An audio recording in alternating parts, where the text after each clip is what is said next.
हिदायत पर मैं कौसर मोहिउद्दीन और जनाब यासर अरफात साहब, सीनियर लीडर मजलिस इत्तेहाद मुस्लिमीन, और मेरे साथ आए हुए हैदराबाद के जिम्मेदार हजरात और मुमरा शहर के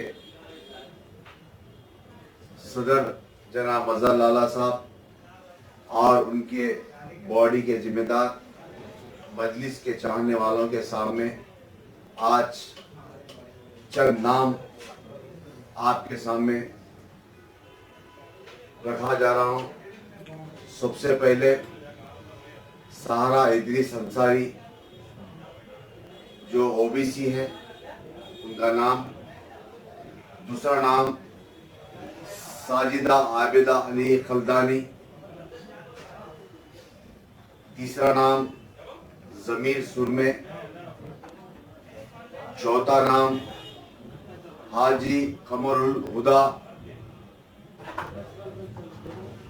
पांचवा नाम साजिद शेख। छठवां नाम सैफ पठान। सातवां नाम जनाब नसीर खान साहब। आठवां नाम हसन मुल्लानी साहब। ये आपके सामने